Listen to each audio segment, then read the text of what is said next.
Hello and good morning, everybody.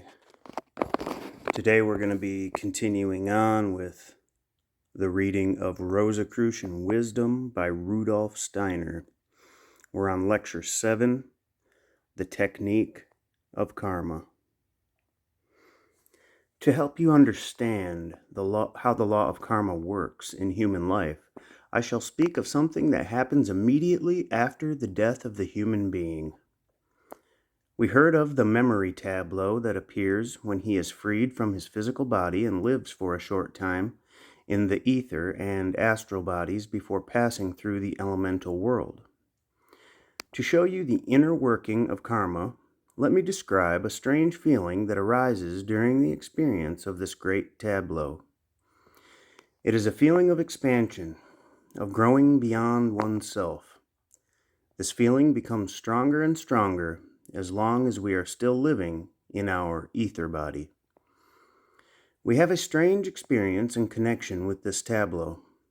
First of all, we see pictures of our past life as in a panorama.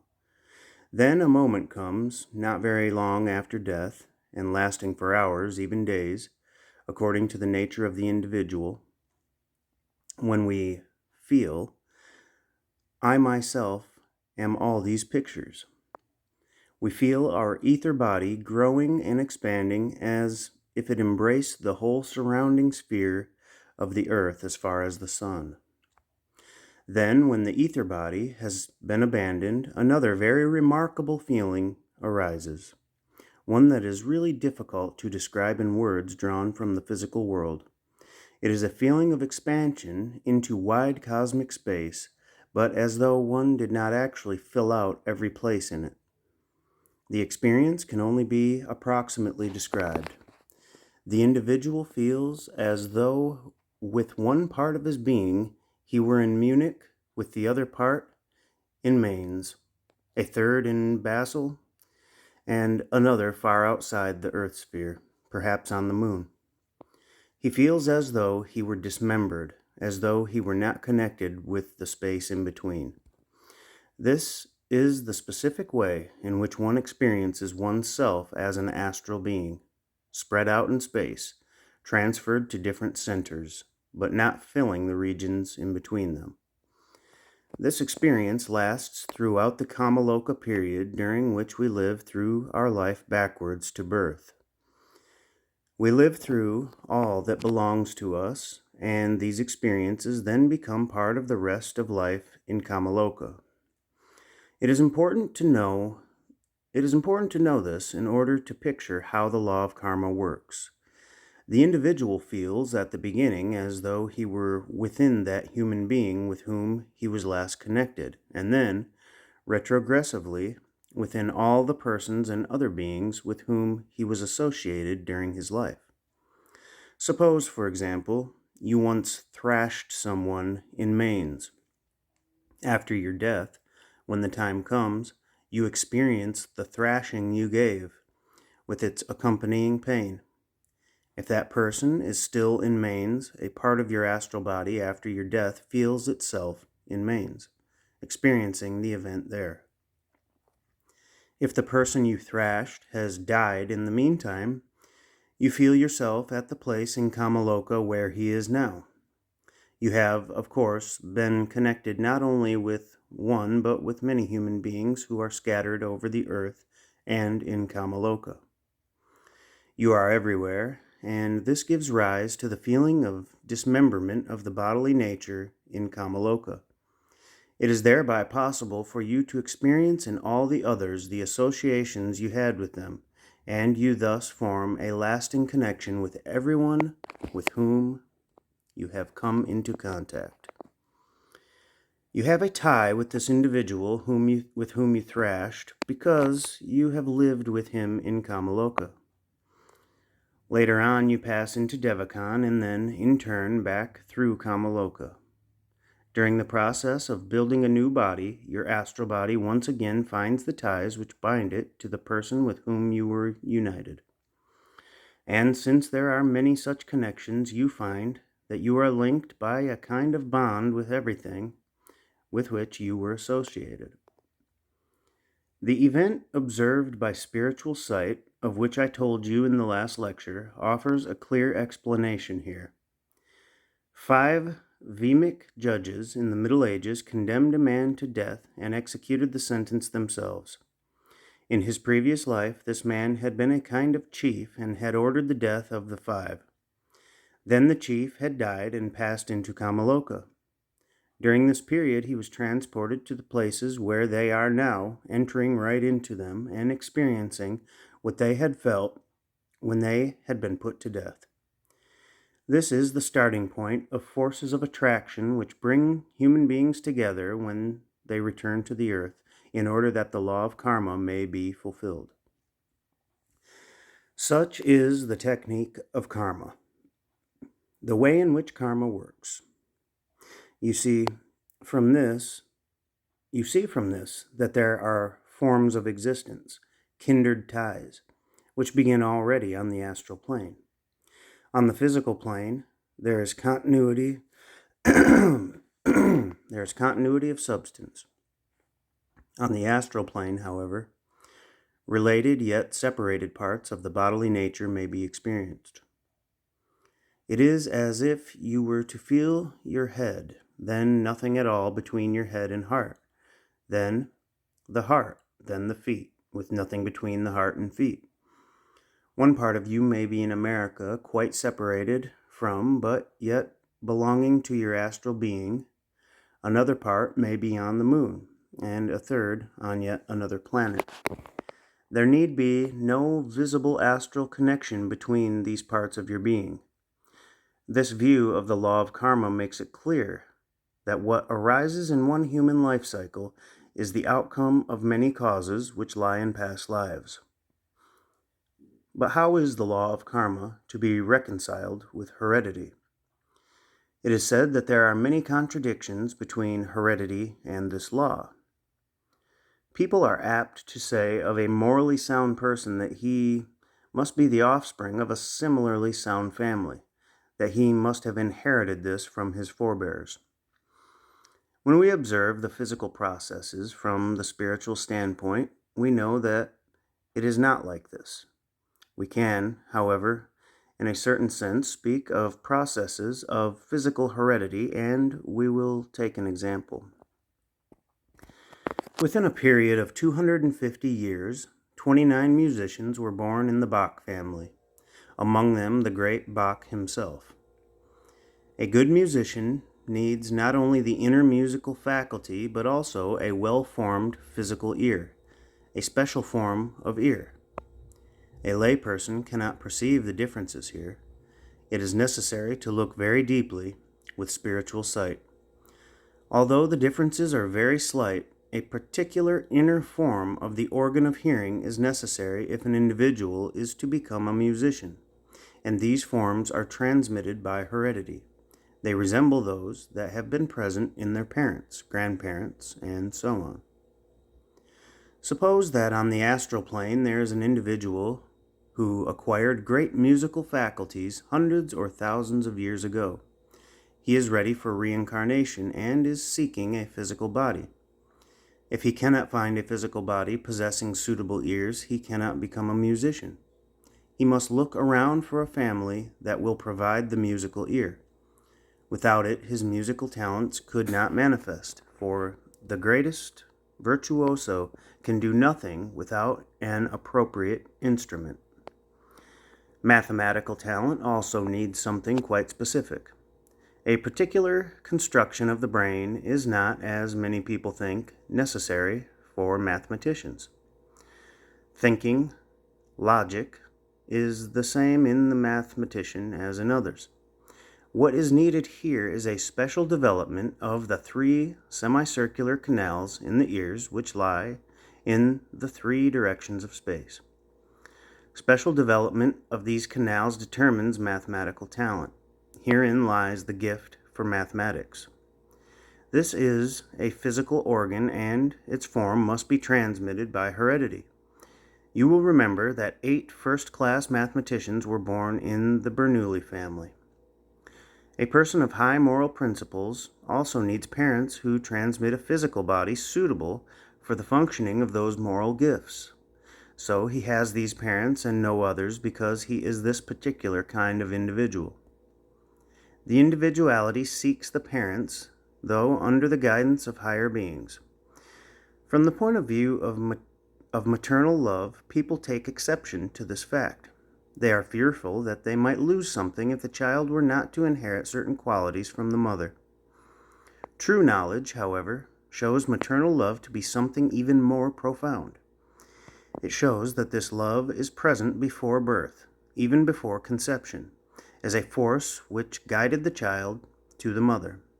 The child loves the mother even before birth, and maternal love is the reciprocal force. Spiritually guarded, therefore, maternal love extends to the time before birth. It is rooted in mutual feelings of love.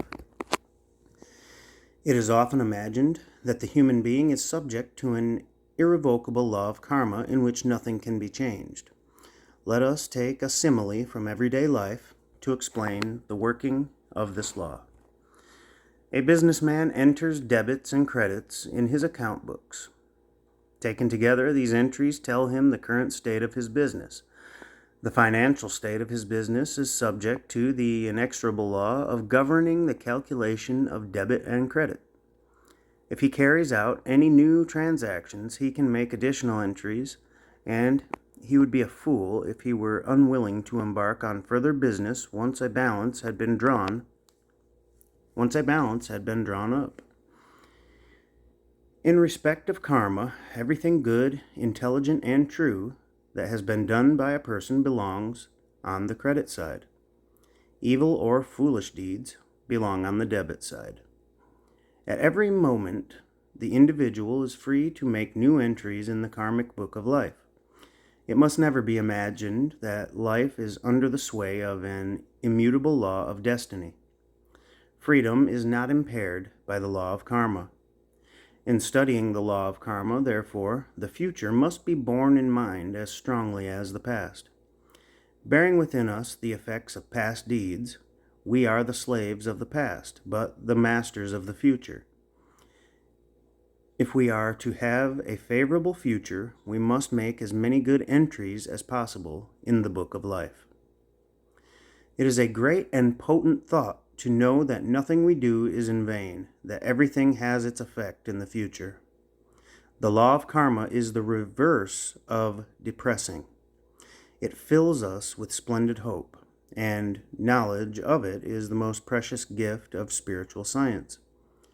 It brings happiness inasmuch as it opens out a vista into the future. It charges us to be active for its sake. There is nothing whatever in it to make us sad, nothing which could give the world a pessimistic coloring.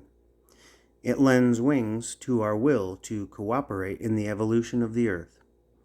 Such are the feelings into which knowledge of the law of karma must be transmuted. When a person is suffering, people sometimes say he deserves his suffering and must bear his karma. If I help him, I am interfering with his karma. This is nonsense. His poverty, his misery is caused through his earlier life, but if I help him, new entries will be made in his book of life. My help takes him forward. It would be foolish to say to a businessman who could be saved from disaster by 1,000 or 10,000 marks, no, for that would alter your balance sheet. It is precisely this possibility of altering the balance sheet that should induce us to help someone.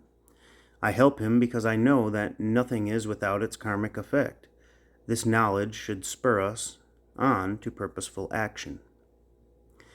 Many people dispute the law of karma from the standpoint of Christianity, with theologians maintaining that Christianity cannot acknowledge this law because it is irreconcilable with the principle of Christ having died on the cross for the sake of all humanity. On the other hand, there are theosophists who say that the law of karma contradicts the principle of the redemption and that they cannot acknowledge the help given to the many by an individual. Both are wrong, for neither has understood the law of karma. Suppose someone is in distress. while you yourself are in a more fortunate position and can help him. By your help, you make a new entry in his book of life. A more influential person can help too, and affect the karma of both of them. Someone still more powerful can help 10 or 100 people, and the most mighty of all can help unnumbered human beings. This does not in any way run counter to the principle of karmic connections. Precisely because of the absolute reliability of the law of karma, we know that this help does indeed influence the destiny of the human being. Humanity as a whole was very much in need of help when the Christ individuality was sent to the earth. The Redeemer's death on the cross, the death of one central being, was the help that intervened in the karma of untold numbers of human beings. There is no variance between Christian esotericism and spiritual science when both are rightly understood. There is profound agreement between the laws of both, and we are by no means obliged to abandon the principles of redemption. We penetrate still more deeply into the law of karma when we study the evolution of humanity as a whole, as well as the evolution of the earth. We have considered certain facts which help us to understand the law of karma, and we shall understand other facts still better when we pass on to the evolution of humanity itself, not only during the present Earth period, but also during the other planetary incarnations of the Earth.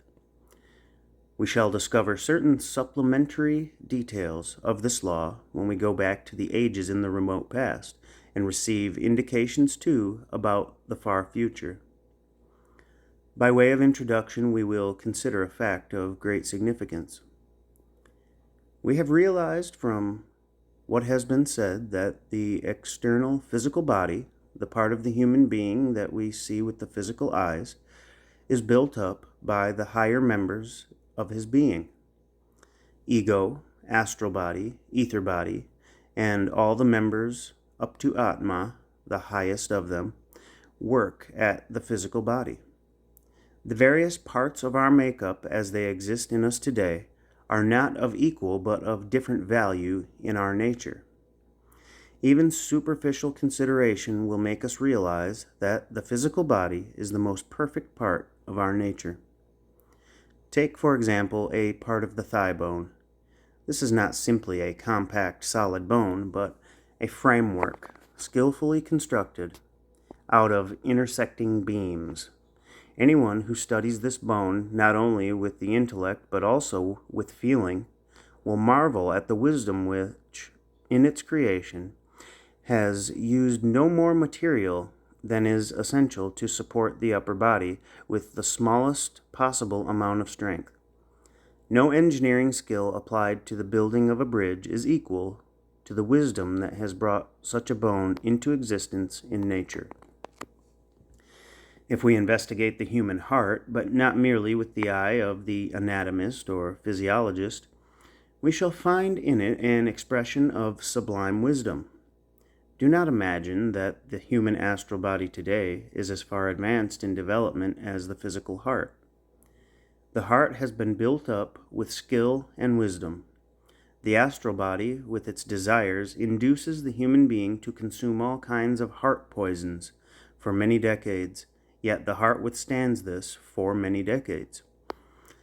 Only in a future stage of evolution will the astral body have reached a stage of development of the physical body today, and then it will be at a far, far higher level than the physical body. Today, the physical body is the most perfect. The ether body is the less perfect. The astral body even less perfect, while the ego is the baby among the bodies. The physical body, as it is today, is the oldest member of the human being. Work has been performed on it for the longest period of time, and not until it had reached a certain stage in the course of evolution did it become filled by the ether body. After these two bodies had worked together for a time, the astral body was added, and finally, the I, the ego, which in the future will attain undreamed heights of development, And just to interject there, for those not reading along, when he says the I right there and then correlates it with the ego, it's just the I, capital I, not EYE. Let's continue.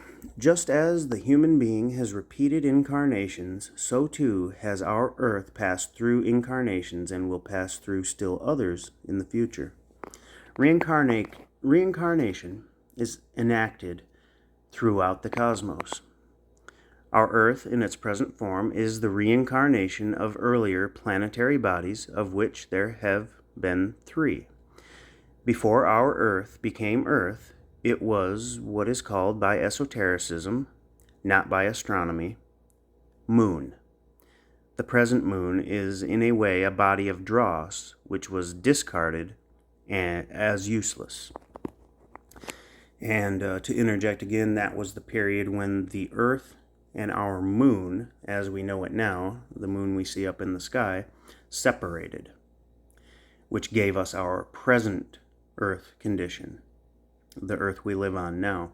Before that, the moon and the Earth were combined as one, and that constituted what in esotericism they call the moon period. As we know, it goes the Saturn period, the Sun period, the moon period, and now we are in the current period, which is the Earth period. Depending on how you look at it, the highest state of materiality, or lowest, technically the lowest state of, vibration, which gives everything a solid nature. As we know, as the Earth has gone through its previous incarnations from the Saturn period to the Earth period, which we're in now, it has been in varied forms of physicality, the Saturn period being the most ethereal of all of them. There was no physical body that one could see with the human eye during that period. And then it went from that to then various gradations of materiality. So, let's continue. If we could mingle the Earth and the moon together with all their substances and all their beings, we should have the occult moon, the forerunner of Earth. The Earth of today is the remnant of old moon that remained after the dross had been thrown off. Just as the moon of today is a discarded remnant of the old moon incarnation of Earth, so is the sun in the heavens a body that proceeded from a still earlier incarnation of Earth. Before Earth was moon, it was, as we say in esotericism, sun, and that sun was composed of all the substances and beings which today form the sun, moon, and Earth. I'll say that again. Before Earth was moon, it was, as we say in esotericism, sun, and that sun was composed of all the substances and beings which today form the sun, moon, and Earth. That sun released itself from the substances and beings which form the Earth and moon of today, which it could not, as a higher celestial body, retain, and it thereby became a fixed star. Spiritual researchers know that a fixed star need not always have been a fixed star. The sun only became a fixed star after having been a planet. The sun we see today was once united with the Earth and took with it many beings who were at a higher stage of development than the beings of the Earth, just as the moon that we see took away the inferior portions, so that the moon is a body of discarded dross. The moon is a planet that has degenerated. The sun is a body that has ascended. And I suppose, to interject here, we sit in the balance of both of those as we stand here on this earth. The sun existence was preceded by the Saturn existence. Thus, there are 4 consecutive incarnations of Earth: Saturn, Sun, Moon, and Earth.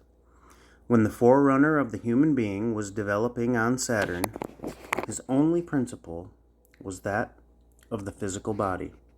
The ether body was added on Sun, the astral body on Moon, and the capital I, or ego, on Earth. The lecture, entitled The Occult Significance of Blood, which, by the way, I will say you can find that on YouTube, on Rudolf Steiner Press Audio channel on there. That one's really interesting. Everybody should listen to that one. Let me start this over. The lecture entitled The Occult Significance of Blood will have shown you how intimately the capital I is connected with the blood. This blood was not within the human body before the embodiment of an ego, so that this red human blood is connected with the evolution of Earth as such. It could not have been formed at all if Earth, in its evolutionary course, had not come together with another planet, namely, with Mars. Before this contact of Earth with Mars, Earth had no iron. There was no iron in the blood. The blood upon which the human being is developed, let me say this again. The blood upon which the human being is dependent today did not exist. In the first half of Earth evolution, the influence of the planet Mars is the ruling factor, while the influence of the planet Mercury rules in the second half. And as we know, Mars was the symbolic name of Lucifer. Mars was associated with Lucifer in the early occult tradition. At some point, the association became attached to the planet Venus, but in the original occult tradition, it was Mars, which was Lucifer, and Mars, which gave us our blood, our lifeblood, our ego. It's very interesting. We'll get more into a more pointed study of a lot of these concepts later on. But just file that back in the memory file cabinet there. Mars has given iron to the Earth, and the Mercury influence manifests on the Earth in such a way that it makes the human soul more and more free, more and more independent. In esotericism, therefore, we speak of the Mars half of Earth evolution and the Mercury half. Whereas the other names describe a whole planet, Earth evolution is spoken of as Mars-Mercury. Used in this connection, the names do not designate the planets we know today, but the influence at work during the first and second halves of Earth evolution. In the future, Earth will incarnate as a new planetary body known as Jupiter. The human astral body then will have developed to a stage where it no longer confronts the physical body as an enemy, as is the case today, but it will still not have reached its highest stage. The ether body on Jupiter will have reached the stage at which the physical body is now, for it will then have 3 planetary evolutions behind it, as the physical body has today. On the planetary body following Jupiter, the astral body will have developed as far as the physical body of today.